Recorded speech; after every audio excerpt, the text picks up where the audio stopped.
स्वागत है। दोस्तों, आज के इस वीडियो में मैं आपको ये बताने जा रही हूँ कि इस वर्ष जो है हम जो जितिया मना रहे हैं और उसकी पूजा विधि और नियम तो मैं पहले ही आपको वीडियो में बता चुकी हूँ। और उस वीडियो में मैंने आपसे कहा था कि जिन लोगों के पास किसी भी तरह से कोई साधन नहीं है जितिया की कथा सुनने का, तो उसके लिए मैं एक वीडियो बनाऊंगी। तो इस वीडियो में मैं आपको कथा सुनाने जा रही हूँ। जिसके पास किसी भी तरह से कोई साधन नहीं है या जो महिलाएं पढ़ नहीं सकती पुस्तक होने के बावजूद भी, तो वो इस कथा को सुन सकती है। तो चलिए, आपका ज्यादा समय ना लेते हुए अपनी वीडियो की ओर आगे बढ़ती हूँ।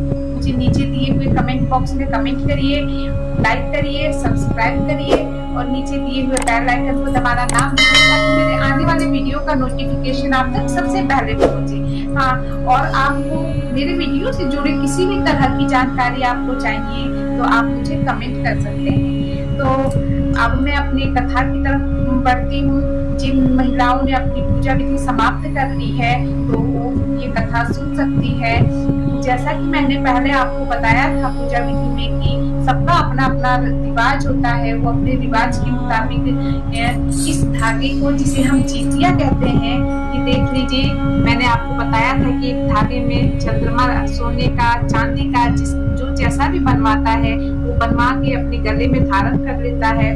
पर जितिया वाले दिन ये कथा सुनने से पहले, ये जैसा कि मैंने ये वीडियो आप लोगों के लिए पहले से बनाया है, तो इसीलिए मैंने इसको पहले से ही 2-4 दिन पहले ही जितिया को गले में डाल दिया जाता है। जितिया से पहले तो उस वक्त इस धागे को बदल कर हम इसमें नया धागा पिरो लेते हैं और नए धागे के साथ इस धागे को हम कोई अपने यहाँ खीरे में लपेटता है, कोई हाथ में लेके सुनता है, जिसका जैसा रिवाज है। परंतु मैं आपसे ये बता देना चाहती हूँ कि अगर जिसके यहाँ भी ये जितिया जो है हाथ में लेके नहीं सुना जाता है कथा, वो अपने हाथ में खाली हाथ कथा ना सुने, वो अपने हाथ में फूल या अक्षर थोड़ा सा जरूर कुछ ले ले, तभी कथा सुने। तो चलिए, आपका ज्यादा समय ना लेते हुए मैं कथा सुना देती हूँ।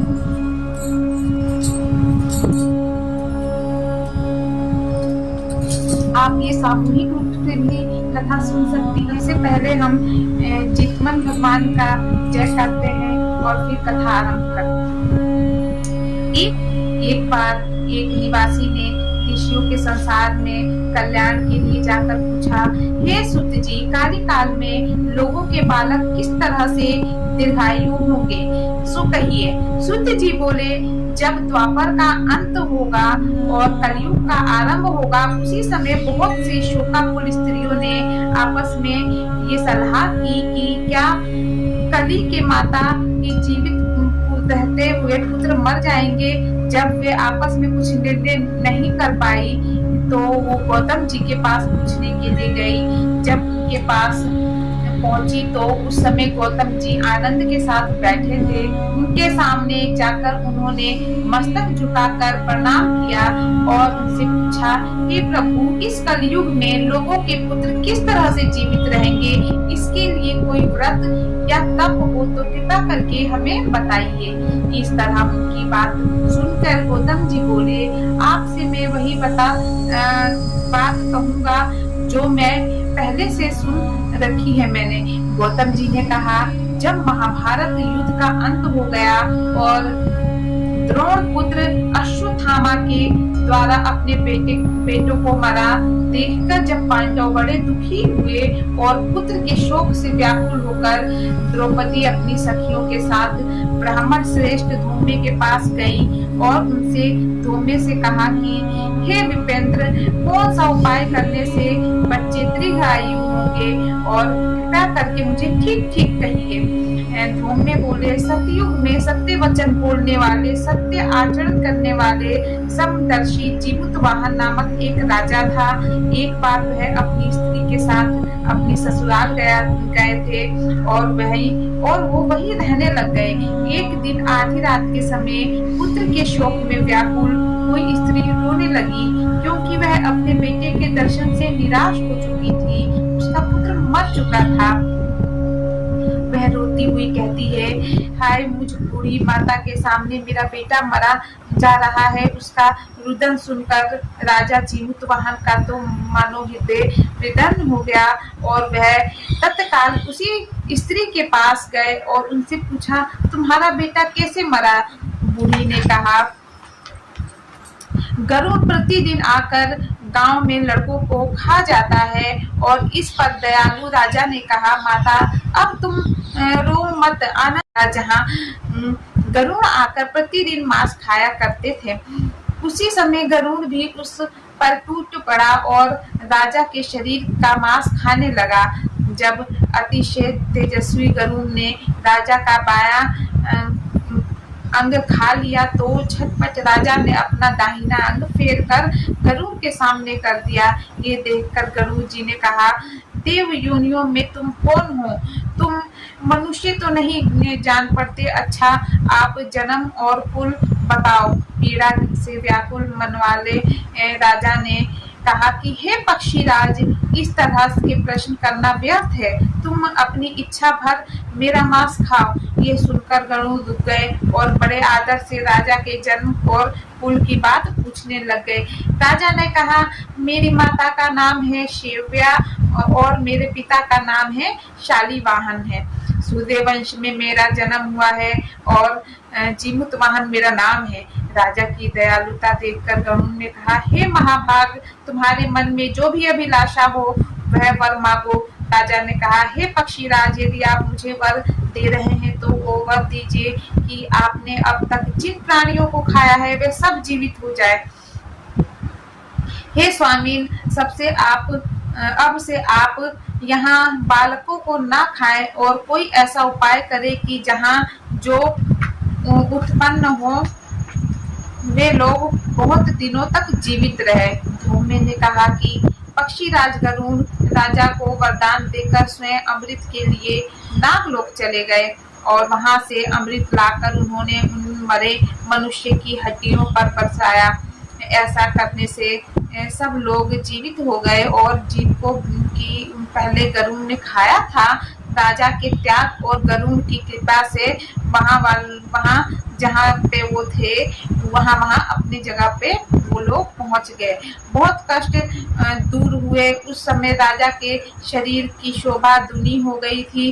राजा की दयालुता देखकर गरुड़ ने फिर कहा, मैं संसार के कल्याणार्थ के एक और वरदान दूंगा। आज आश्विन कृष्ण सप्तमी से रहित शुभ अष्टमी तिथि है। आज ही तुमने यहाँ की प्रजा की जीवन दान आज ही तुमने यहाँ की प्रजा को जीवन दान दिया है। हे वत्स, अब से यह दिन ब्रह्मा भाव हो गया है जो मृत्यु भेद से विविध नामों से विख्याता है। यदि वह त्रिलोक्यों से पूजित दुर्गा अमृत प्राप्त करने के अभाग इस विषय में विचार करने की भी आवश्यकता नहीं है। राजन, सप्तमी से रहित और उद्या तिथि की अष्टमी को व्रत करें, यानी सप्तमी विद अष्टमी जिस दिन हो उस दिन व्रत ना कर शुभ अष्टमी को व्रत करें और नवमी को पारण करें। यदि इस पर ध्यान न दिया गया तो फल नष्ट हो जाएगा और सौभाग्य तो अवश्य ही नष्ट हो जाएगा। जीमूतवाहन को इस तरह का वरदान देकर गरुड़ वैकुंठ धाम को चले गए और राजा भी अपनी पत्नी के साथ अपने नगर को वापस चले गए। धौम्य द्रौपदी से कहते हैं, हे देवी, मैंने यह अतिशय दुर्लभ व्रत तुमको बताया है। इस व्रत को करने से बच्चे दीर्घायु होते हैं। हे देवी, तुम भी पूर्वोक्त विधि से यह व्रत और दुर्गा जी का पूजन करो तो तुम्हें फल प्राप्त होगा। मुनिराज धौम्य की बात सुनकर द्रौपदी के हृदय में एक प्रकार का कौतूहल उत्पन्न हुआ और वह आस पड़ोस की स्त्रियों को बुलाकर उनके साथ ये उत्तम व्रत उन्होंने किया। गौतम जी ने कहा, यह व्रत और उसके प्रभाव को किसी चीलनी ने सुन लिया और अपनी सखी सियारनी को बतलाया। इसके बाद पीपल वृक्ष की शाखा पर बैठकर उस चिलनी ने उस वृक्ष के खोते में बैठकर सियारनी ने भी व्रत किया। और फिर वही चिलनी किसी उत्तम ब्राह्मण के मुंह से ये कथा सुन आई और पीपल के खोते में बैठी हुई अपनी सखी को सुनाया। सियारनी ने आधी कथा सुनी थी और उसे भूख लग गई और उसी समय शव के भरे हुए शमशान में पहुंची और वहां उसने इच्छा भर मांस का भोजन किया। चिलनी बिना कुछ खाए पिए हत रह गई और सवेरा हो गया। सवेरे वह गौशाले में गई और वहां गाय का दूध इस तरह नवमी को उसने पालन किया। कुछ दिनों बाद वे दोनों मर गई और अयोध्या में किसी धनी व्यापारी के घर जन्मी। संयोग से उस दिन उन दोनों का जन्म एक ही घर में हो गया, जिसमें से सियारनी जो थी, जिसने मांस खा लिया था, वो ज्येष्ठ हुई और चिलनी जो थी वो छोटी हुई। सभी शुभ लक्षणों से युक्त थी जो चिलनी थी। इसलिए बड़ी लड़की जो है काशी राज के और छोटी उसके मंत्री के साथ ब्याही गई विधि पूर्वक और पूर्व जन्म के कर्म फल से वह मृगनयनी रानी हुई। जिस किसी भी संतान को वह उत्पन्न करती थी वह मर जाती थी और पूर्व जन्म की बातों को स्मरण करने वाली मंत्री की पत्नी अष्टवसुओं के सदृश तेजस्वी 8 बेटे उत्पन्न किए उसने और सभी जीवित रह गए। अपनी बहन की पुत्रों को जीवित देखकर ईर्ष्यावश राज्य पत्नी ने अपने स्वामी से कहा, यदि तुम मुझे जीवित देखना चाहते हो तो इस मंत्री के सभी पुत्रों को उसी जगह भेज दो जहां मेरे बेटे चले गए हैं, अर्थात इन्हें मार डालो। ये सुनकर राजा ने उस मंत्री के पुत्रों को मारने के लिए कई प्रकार के उपाय किए। वह मंत्री की पत्नी ने जीवित पुत्रिका के पुण्य बल से बचा लिया। एक दिन राजा ने अपने आदमियों से उन पुत्रों को सिर कटवाकर पिटारी में रखवाया और वह पिटारी उनकी माता के पास भेज दिया, किंतु वे 8 सिर बेशकीमती जवाहरात हो गए और भले चंगे 8 लड़के अपनी माता के पास वापस चले गए। उनको जीवित देखकर राजा की जो पत्नी थी उसे बड़ा विस्मय हुआ। अंत में वह मंत्री की पत्नी के पास आई और उसने पूछा, बहन तुमने कौन सा ऐसा पुण्य किया है जिससे बार बार मारे जाने पर भी तुम्हारे बेटे नहीं मरते हैं? इस पर मंत्री की पत्नी ने कहा, पूर्व जन्म में मैं चिलनी थी और तुम सियारनी थी, दोनों ने व्रत किया था। तुमने व्रत के नियमों का भली भांति पालन नहीं किया और मैंने किया था, इसी दोष से बहन तुम्हारे बेटे नहीं जीते हैं। और राजरानी अब भी तुम उस जीवित पुत्रिका का व्रत आप विधि विधान से करिए तो आपके जो भी पुत्र होंगे उनकी दीर्घायु होगी। मैं तुमसे सच सच कह रही हूँ। उसकी कथा अनुसार रानी ने व्रत किया, तभी उसने कई बेटे सुंदर और दीर्घायु कई और बेटे हुए और उनको सारे दीर्घायु होकर बड़े बड़े राजा हुए। सूत जी कहते हैं कि सब प्रकार का आनंद देने वाले मैंने ये दिव्य व्रत बतलाया है। स्त्रियां चिरंजीवी संतान चाहती हो तो विधि पूर्वक ये व्रत करें और जिन्हें संतान नहीं भी होता है तो वो इस व्रत के करने से उन्हें फल अवश्य ही प्राप्त होता है। बोलो माने की जय। इस तरह से ये कथा समाप्त हुआ और आपने अपने हाथों में जो भी फूल और अक्षत ले रखा है, जो पुष्प का आपने जीवित वाहन बनाया है, जीवने के पश्चात आपका व्रत का जो विधि है वो समाप्त होती है। मेरा वीडियो आपको कैसे लगा मुझे दिए हुए कमेंट बॉक्स में जरूर बताएं और अपना प्यार मुझ पर ऐसे ही बनाए रखें। मैं फिर आऊंगी नए वीडियो के साथ, नए उपाय के साथ। तब तक के लिए नमस्कार।